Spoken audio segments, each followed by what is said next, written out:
This week we are going to be exploring the laws of what we know as Bal Tashchit, the Jewish commandment not to waste.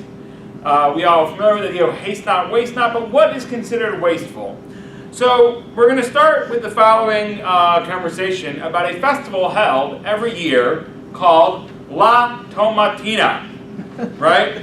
So La Tomatina is a food fight festival that's held every year, the last Wednesday in August, in the town of Bunol in the Valencia region of Spain. So if you guys want to book your tickets, now would be a good time. Tens of thousands of participants come from all over the world to fight in a brutal battle where more than 100 metric tons of overripe tomatoes are thrown in the streets. Let's just give you an idea what 100 tons, metric tons, that's okay, it's 100 metric tons, 100 is times 2,000, it's 200,000 pounds. We're talking about over 1 million tomatoes in a small little town. Now, the week-long festival, it's a whole festival for a week. They have parades and music and dancing and fireworks. On the night before the tomato fight, participants of the festival compete in a paella cooking contest where they all make all their best dishes. And approximately 20,000 to 40,000 tourists come every year to Bunol, where Bunol, mind you, the entire population of the town, it's a small town, the entire population of the town is only 9,000 people. So the city swells dramatically. Most cannot even stay in Bunol because there's simply no room in the hotels and the inns and the hostels and the Airbnbs. So people are staying in the towns outlying around the area in preparation for, so a lot of people travel by train or bus from the city of Valencia. In preparation for the dirty mess, all of the shopkeepers put massive plastic tarps to protect their buildings from tomato, which, by the way, although being delicious and amazing fruit, can stain, and stain significantly. So all the shopkeepers put up these massive tarps, and we'll see more about what they do. Let us get to the festival. What happens? What is the order of the day? So here's the order of the day. At around 10 a.m., the first event of La Tomatina begins. First of all, many trucks haul the bounty of tomatoes to the center of town, and they all stop at random places in the city. So it's not like they stop at the same places every year, and if you want to get a lot of the tomatoes as they come out first, you can be right by the trucks. The truck drivers, they all stop at random places, so you don't know where in the city to stop to get the best stash. Now, the tomatoes generally come from Extremadura, where they are less expensive. So it's like an area nearby. Now, technically, the festival does not begin until one brave soul is able to reach the ham that is going to be at the top of this pole. It's a 2-story pole, like a telephone pole. And at the top of the pole is a ham. So you say, okay, no big deal. We can scramble up a pole to get some ham. The problem is that they grease the pole. So the entire pole is covered in grease. Try climbing up a pole that's been greased. So as you can see here, they've got workers lathering grease onto the pole, making it that much more hard to get to the top. Now, the reality is, here's the next slide.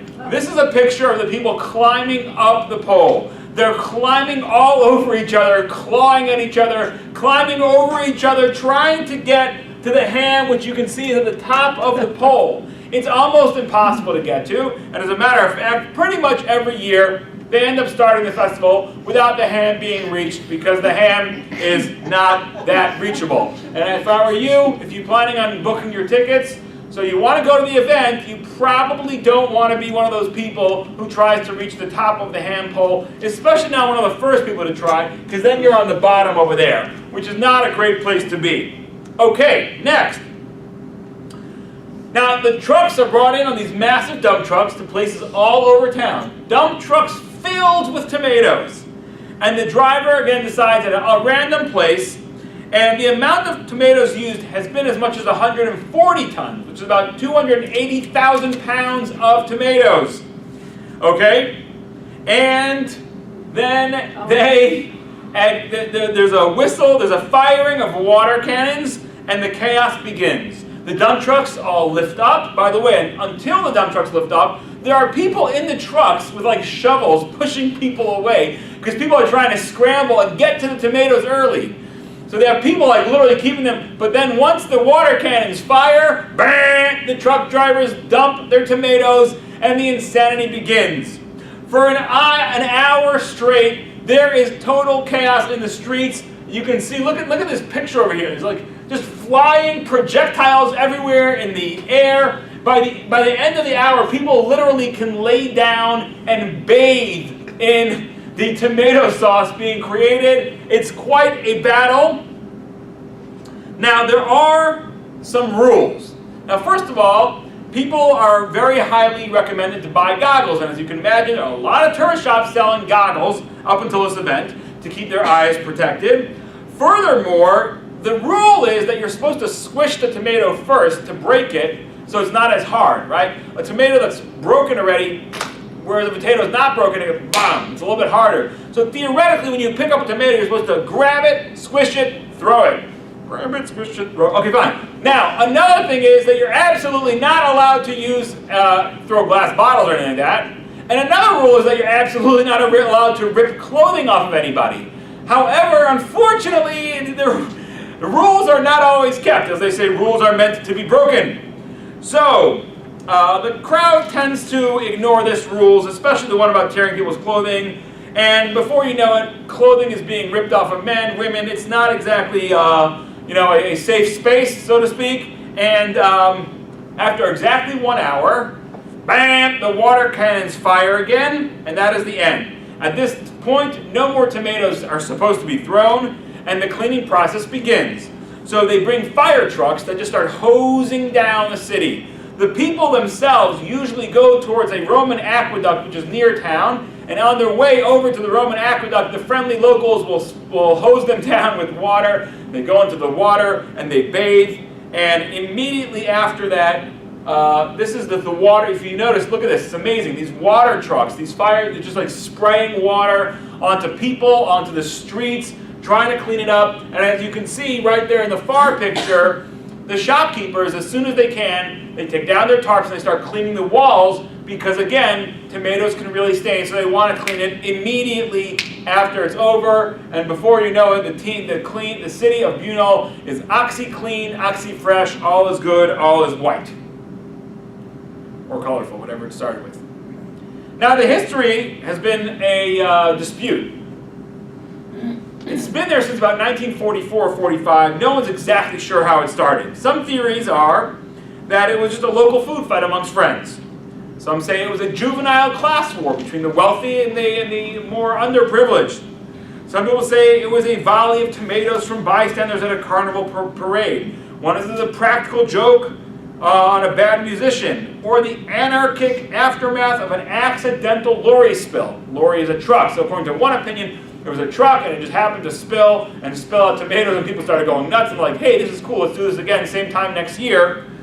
And then one of the most popular theories is that disgruntled townspeople attacked city councilmen with tomatoes during a town celebration. Whatever happened, it evidently caught on, because now it's being celebrated again and again every year, with the slight stop during the Francisco Franco rule of Spain, which is a little bit more religious and strong-handed. They stopped it. Okay, one more slide. Here we go. This is your picture. So my question to you is, what does the Jewish perspective have to say about La Tomatina? What do you guys think? It's gross. It reminds me of Sodom and Gomorrah with the ripping off of the clothes, and it's so wasteful of food. Okay, there you go. You had it right there. Wasteful of food, Sodom and Gomorrah, cruel almost, right? And with the ripping off the clothes, definitely just incredibly inappropriate. Anybody take a different perspective? I think that the tomatoes weren't going to be used for anything else, if I remember. No, that's not correct. They would not be used to be sold as regular retail because they're not usually used like grade B, but grade B usually becomes tomato sauce, which it does, ironically, on the streets of but not for any use. It will not be put into your lasagna or your homemade pizza if you don't use marinara sauce. Okay, or if you do use marinara, but it can be made marinara sauce. It can be made into, anyway, there's a lot of different uses of tomatoes and sauces. And generally, it would be the kind of tomatoes that would go into sauces. Any other opinions? I'm just wondering why the tomato, it could have been another fruit or vegetable. Is there a reason? You're going to have to check with the townspeople if you know. Is there a Like, reason why aren't you for the guys using tomato? pineapples? Well, pineapple. It doesn't matter, it's food. Okay. Now, of course, unquestionably, with the clothing being ripped off, that's just 1,000% inappropriate. And there's no question about that. The Jewish perspective on that is, nay, nay, nay, don't go, don't send your children, do not, keep far away from that. Let's take that out of the picture. Now we just get to the wasteful food. Is that forbidden according to Torah law? Well, I think with the sacrifices they had to, didn't they, after the blood and the fat was put on the altar, didn't they consume the rest of the, like it went to the Levites? So it depends. There were sacrifices that were given partially to the Kohanim. There were sacrifices and partially to the altar. Some sacrifices were given to the owners to eat, and the Kohanim to eat parts of it, and parts on the altar. But there were certain sacrifices that were entirely consumed, fire burned on the altar. However, I would say that's not a wasted. That's definitely not a wasted food. Meaning that's a vehicle. The sacrifices were a vehicle for you to come closer to God. Right? Now, just like I say, it's not wasteful for me to feed myself an animal, right? That's part of the way of life. I'm able to sacrifice. Every time I have a hamburger for dinner, theoretically, I'm sacrificing an animal for myself. Right? But we say there's a value in that. And there's definitely a value if by bringing a korban, by bringing a sacrifice, someone would become closer to God. When we do things for other people, we develop a deeper sense of love for them. Right? In Judaism, we believe that love is developed not by what someone does for me, but rather what I do for somebody. Right? So I'll give you an example. When I proposed to my wife, part of the setting was a meal. I cooked her a 5-course meal. It took me all day.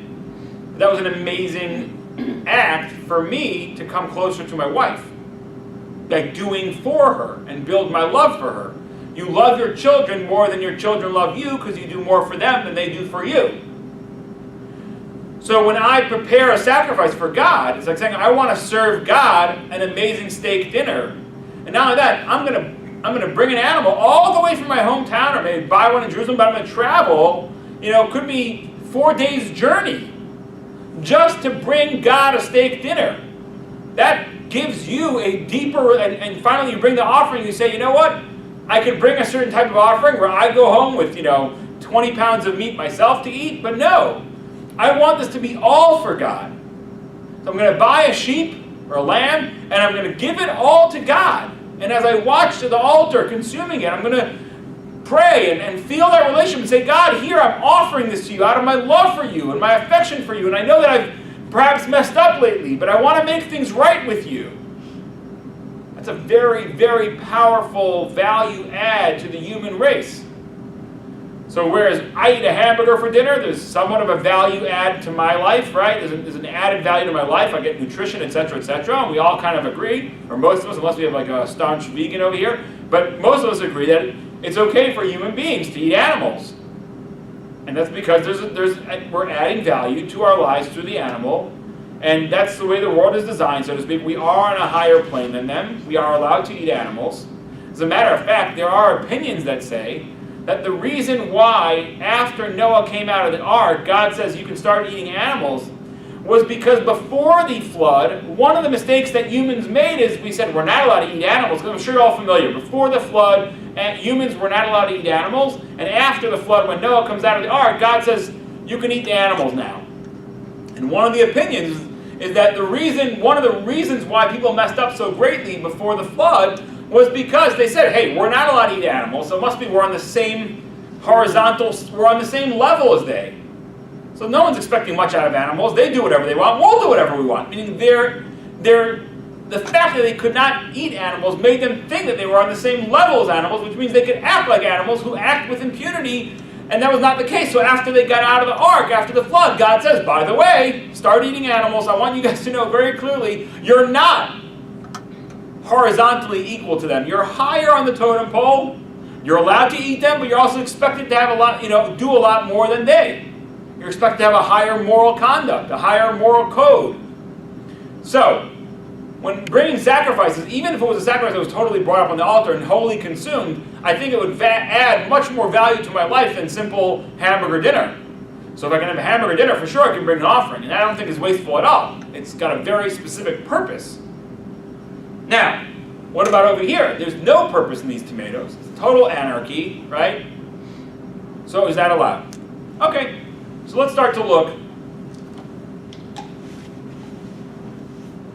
at the Jewish sources on wasting stuff. Source number 1, Deuteronomy 20:19. The Torah says, when you besiege a city for many days to wage war against it, to capture it, you shall not destroy its trees by wielding an axe against them. Now, what we're talking about over here is, in those days, often, cities would be covered with a wall, surrounded by a wall, a protective wall, and you had to lay siege.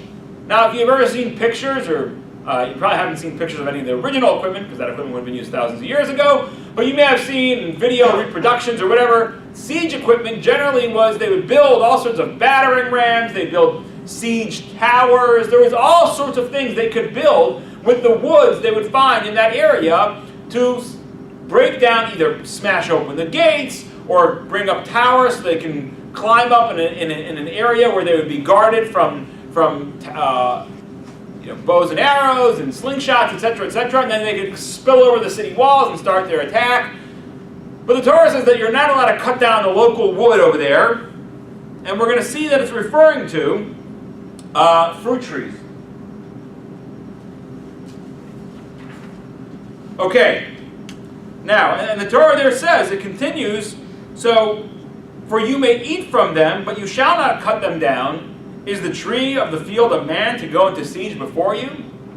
Right, so from the fact that the Torah tells you, for you may eat from them, but you shall not cut them down, we learn that it's referring to fruit trees, because you obviously are not going to eat from a non-fruit tree. I don't often eat from oak trees, and I hope you don't either, right? So you are, when it comes to fruit trees specifically, the Torah says you shall not cut them down. They're there to provide you with sustenance. They're there to provide you with fruit. Don't be wasteful. Don't cut down these fruit trees. Find some other trees. Find some cedar, find some oak. There's many other forms of trees. However, do not cut down the fruit trees for you to go into battle. Now, source number 2 is from Sefer HaChinuch. The Sefer HaChinuch, also translates as the Book of Education, was an amazing work that was printed in the 13th century Spain. It was printed anonymously, so we don't know exactly who the author is, but he counted out all 613 mitzvahs, and for each one he described when it applies, how it applies, who it applies to, where it applies, like the 5 W's, who, what, when, where, why. Okay, now, the Sefer HaChinuch, when describing this mitzvah, which if you were wondering, happens to be number 529, mitzvah 529, that we refrain from cutting down trees when we besiege a city to distress the people in it and to pain their hearts, right? The idea of sieging them is to stress them out. Hopefully they will surrender. And on this it says, you shall not destroy the trees and you shall not cut it down. Now, here is the key words. And like it, included in this prohibition is that one may not cause any form of loss, such as burning or ripping clothing or breaking any utensil for nothing. And on these matters and anything like it, something that involves destruction, the sages would always say in the Talmud, but he is transgressing because of Baal Tashchit. Okay. So what this teaches us is that the Torah says that not only are you not allowed to cut down fruit trees, the Sefer HaChinuch, the Book of Education, is telling us that this actually includes other things too. You're in a bad mood, there are people who break things, right? We'll get to people specifically who break things out of anger, right? Break things out of anger. I get angry and smash everything off the table, dishes, everything goes shattering to the floor. For whatever reason, you're just feeling in an anarchist type of feel. You're like, let's go burn some clothes today. Rip up my clothes. I don't want this anymore. Rip it up. Or whatever it may be. Or the 2 teenage boys who went to a car lot with bats and chains, and they absolutely destroyed 77 automobiles. Are you serious? When did This this just happen? happened yesterday, Oh my and it was gosh. all caught on camera. Where was Wow. I don't remember if it was local. I don't think it was. I think it it was not in Michigan. I Wow. think it was like Tennessee or Florida. It was Right. not. So that would be total just wanted mean, destruction. Wanted right? destruction. 100%. Okay, hold on a second. Okay, so here we have the source. The Book of Education is telling us that to destroy things for no reason is included under the prohibition of Baal Tashchit. Now, the Sefer HaChinuch goes on to explain, again, remember we said the Sefer HaChinuch, this amazing book, tells you the who, what, when, where, why. It tells you all the parts of the mitzvah. So then in source number 3, it continues in explaining this mitzvah. The purpose of this mitzvah is to teach us to love that which is good and worthwhile and to cling to it so that good becomes a part of us and we will avoid all that is evil and destructive. Okay? Thank you very much. Again, so the idea is that we're supposed to learn to value that which is good and treat it with respect. And continues the Book of Education, this is the way of the righteous and those who improve society, who love peace and rejoice in the good in people and bring them close to Torah, that nothing, not even a grain of mustard, should be lost to the world, that they should regret any loss or destruction that they see, and if possible, they will prevent any destruction that they can. They believe that if God put something in this world, it's there for a reason, and we shouldn't waste anything, not even a grain of mustard. They value all that God has put into this world, and they value utility. They value things being put to good use. And they abhor destruction, abhor wastage. Because that means that things that God put into this world are not seeing their potential actualized, and they're being wasted. Not so, continues the Sefer HaChinuch, are the wicked, who are like demons, who rejoice in destruction of the world, and they are destroying themselves. Here we go. Now this is a video, but the video is not going to play. But if you would see the video, what do you think this car is going to do? Bang into a wall. Well, actually bang into another, drive over a car and crumple it. Why? Just because. Next picture, right? They have these destruction derbies, right? Where they have these massive like stadiums, and they load them up with cars, and everyone gets to watch these big trucks just crushing stuff. It's like demonic behavior. What does that say about the people who come to these events, who support them, who participate in them? Let's put it this way. According to what we're reading here, it does not say very good things about them. Right? What it's telling you is that this is simply not the way that we are supposed to conduct ourselves, and when we are engaging in stuff that's now I'm sure these cars are old, or maybe they need to be scrapped anyway, but it's just... Well, they do recycle. Right. Well, the point is that they're going to scrap them probably after this event, But then they why do people have to enjoy watching them be destroyed? Okay. Now, are there any exceptions to this? Let's see. Let's see inside. Source number 4, again, still from Sefer HaChinuch. The laws of this mitzvah are what the sages said in Tractate Bava Kama. The Torah only forbids cutting down fruit trees when it's done in a destructive manner. But for sure, it is permitted to cut them down if you find some purpose in it, such as if the wood is very valuable, and this person wants to sell it, or he wants to remove a harm, such as where his tree is harming the trees around it that are better than it, or it is damaging other fields around it. In all these cases, and anything similar to it, it is permitted. So let's say, for example, you have a great fruit tree, but now it just got Spanish blight, or whatever it is, some kind of bacterial fungal infection. At this point now, it's going to harm the trees around it. You're allowed to cut it down. Another example, it's a very, very valuable wood, and you need the money, and perhaps the fruits are not that valuable anymore. It's starting, the fruits are starting to get weak. You're allowed to cut it down. When you're going to extract its value and its potential out of it, you're allowed to cut it down. Now, here's where we're going to get into an area that that we're going to find very interesting. Bunal makes a ton of money from this festival. Okay?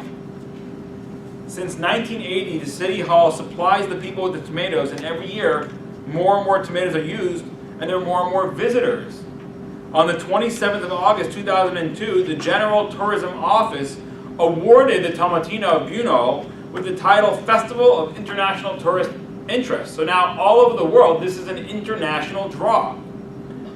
Again, we said between 20 to 40,000 tourists come from outside of the area. And they come and they stay, not just for one day. Remember, it's a week-long festival. They buy dinner. They have some drinks. They buy tchotchkes. They rent out the local hotels, local Airbnb.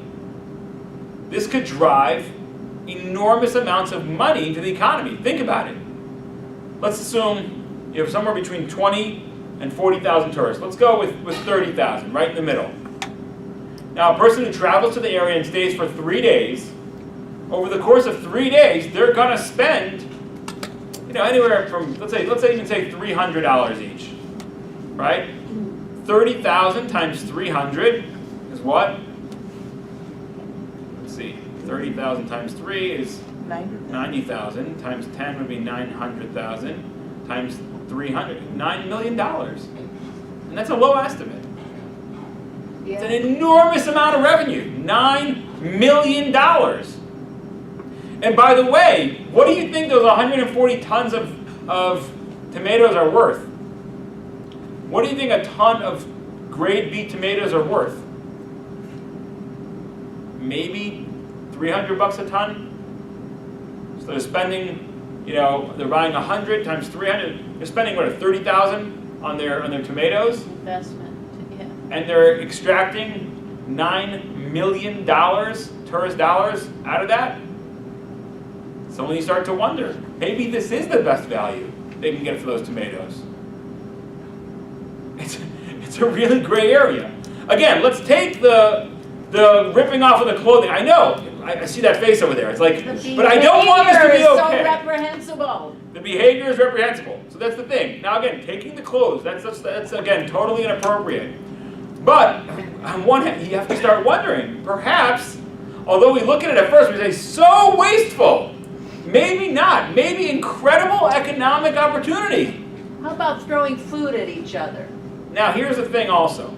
Okay, hold on, Jerry. Go ahead, we'll get to you in a second. Just wanted to ask, would it matter if the money raised was used for a very good purpose, like No, I don't building think so. houses for the poor or No. a hospital or? No, I don't think so. Meaning, even if it's raised to help the local economy, that's a very good thing too. There are local people who need to be able to support their families, and if they have a shop, and this is one of their biggest infusions of cash in a short period of time, and that's what helps them make it through the year, that's a very noble purpose too. We don't have to always be giving something to like some kind of charity or building hospitals for children. If it's helping to support the locals, this is how they make it through the year. This is their like holiday season. This is their Black Friday. That's a very valuable goal too. Now again, it's true. It's the type of behavior that is being displayed here is like Troubles.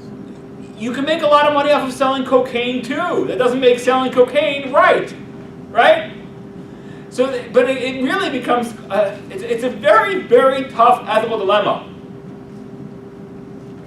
Because on the one hand, it brings enormous economic benefit to the region. On the other hand, it's a destructive force. Now, let's say, for example, how about running of the bulls? Yes. That also brings a ton of money to the area. But should we allow that? And again, people are signing up for that on their own volition. But no, people are getting significantly hurt. Cruelty. Cruelty to animals, cruelty to humans. But we really start getting into these very gray areas. Things that we thought were so black and white are not necessarily black and white. But God said to Noah, you can eat meat now, which means you can elevate yourselves above the level of animal behavior. And all of these instances are examples of animalistic behavior. Well, animals do not throw food at each other. Exactly. Animals have actually higher respect for food than we do. They don't waste food. Okay, let's look at the next case. Now we said people who waste are like demons. Let's look at this cake for a moment. Let's eat this cake. All right, let's do that. Let's look at this cake. Let's eat this cake. Let's eat this cake. Here we go. World's largest wedding cake, weighing in at 15,032 pounds. The headlines scream, Mohegan Sun Casino attempts to shatter the world record in Guinness Book of World Records.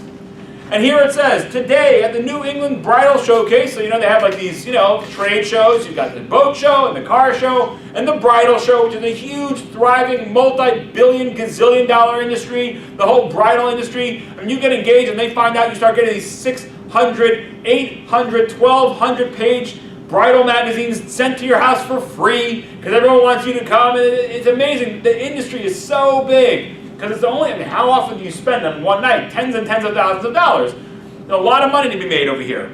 Everything, photography. So they have the Bridal Showcase in Mohegan Sun.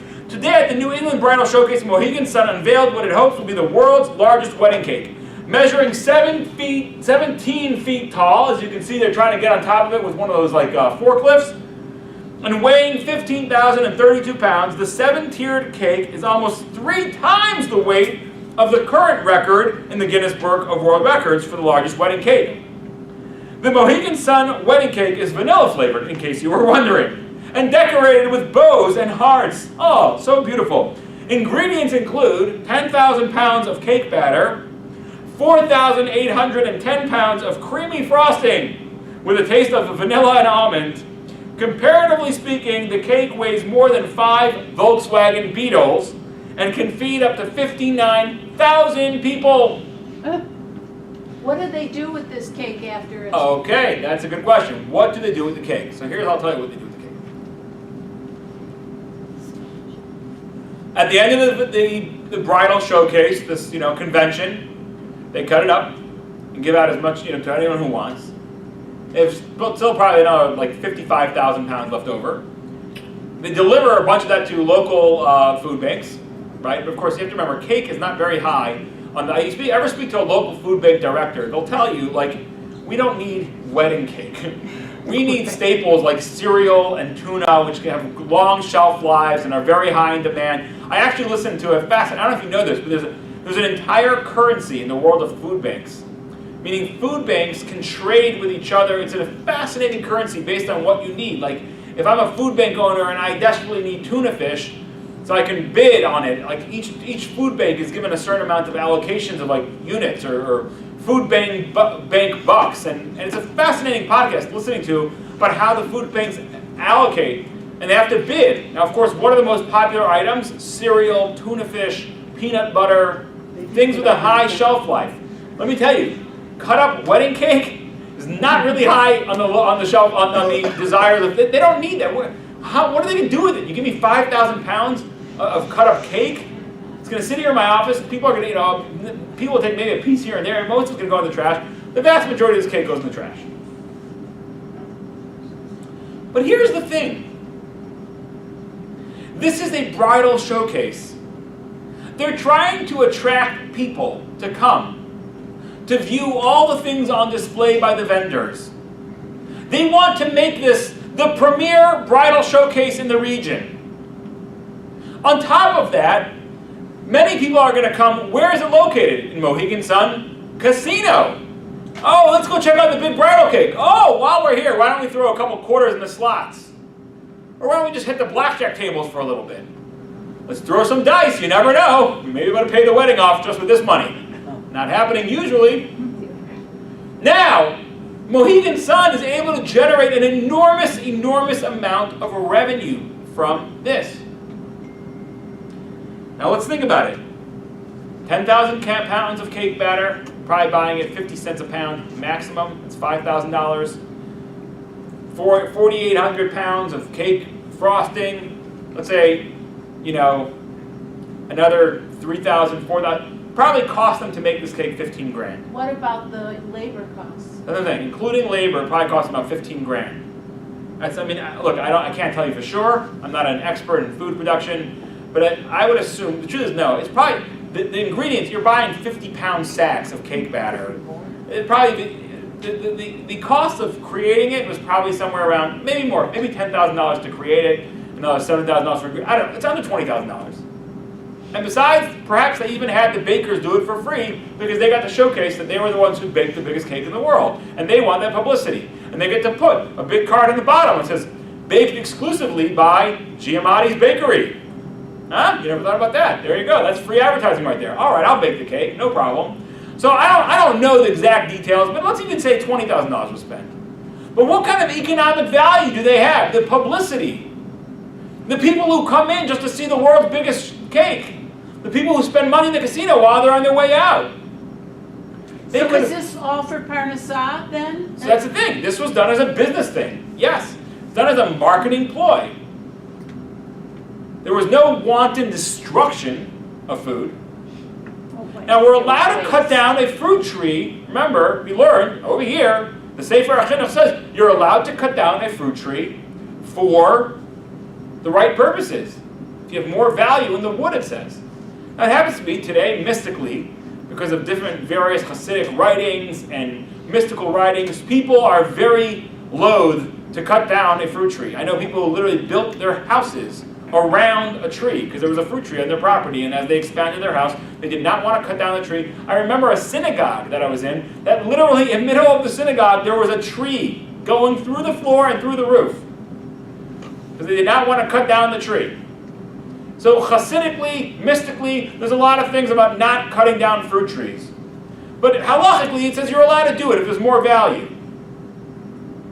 Now yes, there's an enormous loss of food.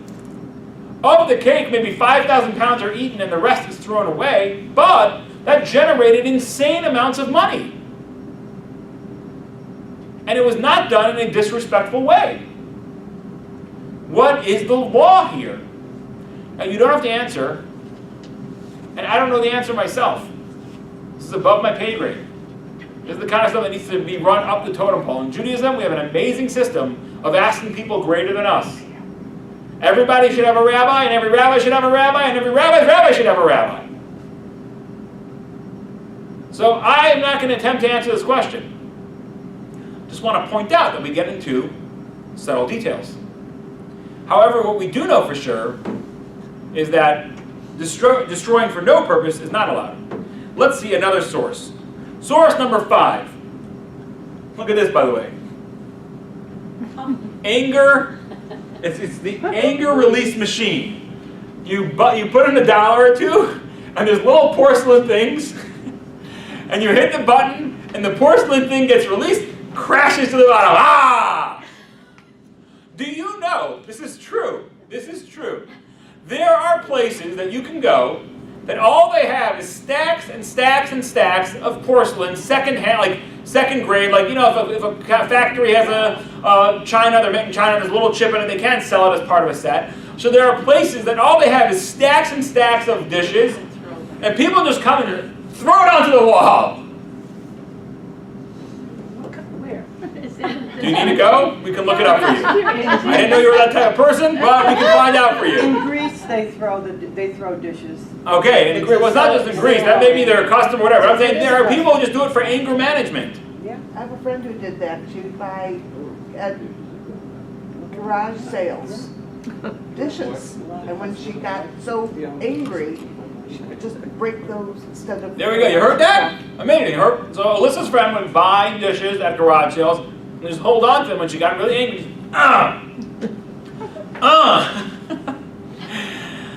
Okay, now, what is our feeling on that?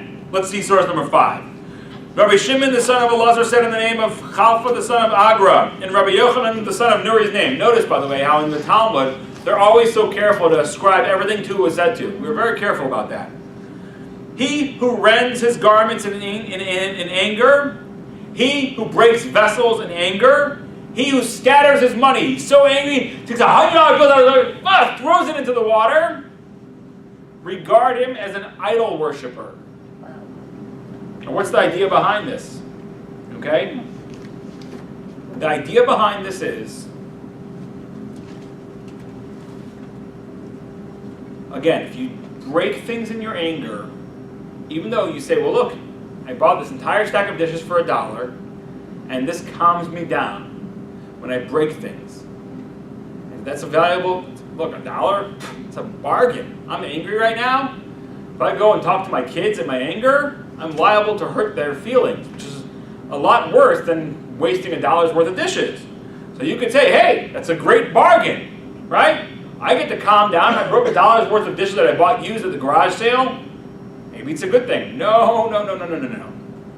The sages say, if you break dishes, you break things in anger. And recently a friend of mine told me his daughter got into a fight with her sibling, and she got so angry she started pounding on the door handle in the bathroom, and it broke. Of course, he made her pay for the entire repair. But she said to him, can you please get me like weights? Like when I get angry, I'll just pick up weights. That would be probably a better solution. But in any case, why is it like you're serving avodah zarah? So, the sages explain like this. The way of the evil inclination is to tell you that you can't control yourself and that you need to act out. By you breaking dishes, you're saying, you're right, I can't control myself, I need to act out, and at least I'll act out in the least dangerous way. So today, he's going to tell you, go break dishes. Tomorrow, he tells you to do something a little bit worse, and then a little bit worse, until you're finally denying every reality, denying God, who gave you free will. You're becoming an incredibly destructive force. And if you allow your anger to get the best of you, and to be the dictator of what you do and how you act, there's no end to that. There's no coming back from that once you walk down that road. Now, interestingly enough, one more slide. Okay, wait. Is there another slide? No more. One more down. No. Oh, okay. All righty. Go back up. You can go back up. One more. All right. Whatever. All right. I used to have a slide of a big Hummer, which is a big car, big Jeep, being filled up with gas.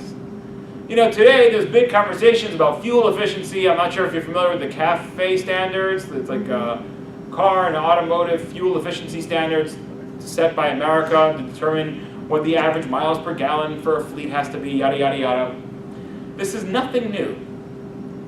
We are now going to read a source that is in the Talmud, which was written 1,500 years ago, that talks about wasting fuel. Rav Zutra said, a person who needlessly covers an oil lamp, when you cover an oil lamp, the oil burns hotter and burns faster. Okay? So if you have an oil lamp when it's open on top, and it's able to cool off, so to speak, the oil just burns slower. You'll have the same flame for longer. Or if they needlessly uncover a naphtha lamp. I don't have a naphtha lamp.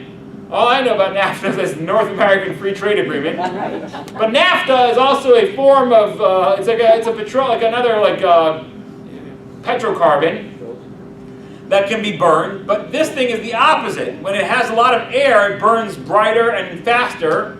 And they used to therefore make special lamps where it was mostly covered. However, if you uncover the naphtha lamp, or you cover the oil lamp, thus causing your oil to burn quicker, you transgress the prohibition of Baal Tashchit, you shall not waste.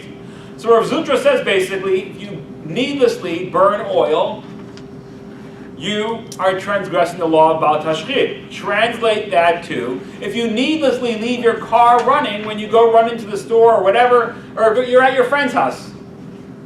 You're going to run in for a few minutes to pick up your kid. Safe neighborhood, you're not worried about your car getting stolen or anything. You leave your car running. What is that all about? It's absolute waste of fuel. You brush your teeth. You leave the water running. What's the deal with that? Is it soothing to you? Like, what's going on? Just gallons of water going down the drain. Why don't you bottle it and send it to Flint? No, I'm kidding. They have enough water. That's the one thing Flint does not need anymore is water. I mean, bottled water. So these are things, so what we're being told right here is that when we just needlessly waste things, that is the transgression of Baal Tashchit. How do I deal with issues of La Tomatina, which to me, again, these are all above my pay grade, but I would be very negative on La Tomatina because of just the wanton, destructive acts that are being carried out, which I believe imbue the people with demonic behavior, like the Sefer Chinuch was saying that when you destroy things, you're attaching yourself to destruction, which is the evil side of the world. You want to be on the side that's preserving and connecting and building, not destroying. But then when it comes to the cake, I don't know that I would rule against it. Again, it's above my pay grade. But I know that for me what that means is, for example, when you go to a wedding, or you go to some event where there's a big buffet table and you get there and you're hungry, and everything looks so good, right? Don't load up your plate, right? You know that people, they just go, they're so hungry and everything looks so good, they load up their plate and they can't finish half of it. Don't do that. That's something we can do. Now I'll give you another example. Plastic versus China, right? So this in my family is actually a real issue. Now I don't even know economically what the whole breakdown is. Meaning, because if you use China or dishes, whatever, real dishes, and you gotta also wash them, and there's wasted water. And the reality is also the issue of time. Time is incredibly valuable in our family. We've got, at nighttime, we got 5 kids to put to bed. Dishes, who's gonna do them? So we use plastic most of the time for dinner. We use styrofoam cups. I'm guilty, here we go, I'm gonna get thrown out of here. People start throwing tomatoes at me. You use styrofoam cups? What are you, a sicko? You don't care about the world? These are things that are difficult to figure out. I do care about the world, but I also don't want my house cluttered. I don't want dirty stuff being left around. I don't, that can create friction in the house too. These are very tough calculations, but I can tell you that I reuse my styrofoam cups many times a day. So like, saving grace, I don't know, could be. But you could recycle plastic and you could recycle paper cups. Which I, by the way, am an obsessive recycler. Do you know when I started becoming an obsessive recycler? The first time I ever gave this class, which by the way was probably in 2006 or 7. When I moved here from New York, but I lived in an apartment in New York. And I don't think we had the ability to recycle. I know my in-laws who lived in New York City, they had the obligation to recycle. They actually go through your garbage.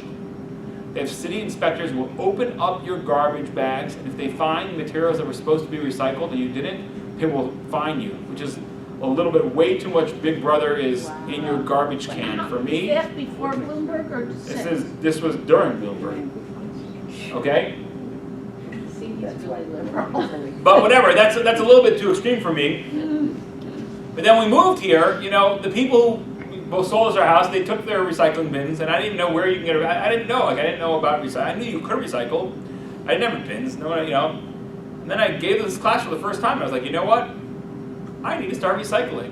There's no reason why I'm not recycling. So I called up City Hall, I found out you can just go pick up some bins, and now I am proudly an obsessive recycler. I get like a perverse pleasure out of recycling stuff. Like, there's less waste in the world. Now, by the way, it happens to be, at today's day and age, like literally today's market, recycling is not even clearly the more economically sound thing to do. Often, recycling ends up costing more than creating new, and sometimes even has environmental impacts. That being said, I think it's better for the human race to be in the mode of thinking about not using up resources we don't need to use up all the time. So I think it all works out. In any case, so we can try to make sure we don't load up our plate. We can try to make sure we don't leave our car idling. We can try to, oh, here we go. This is, if you don't need a Hummer, don't buy a Hummer. And these are things that we can do, but the idea is that we should be mindful and remember that, as the Sefer Chinuch said, the way of the righteous is to love utility, to love extracting the potential out of everything in God's amazing world. And by doing so, we are bringing God's world to its purpose and fruition, as opposed to the demon forces out there that want to break things and destroy things.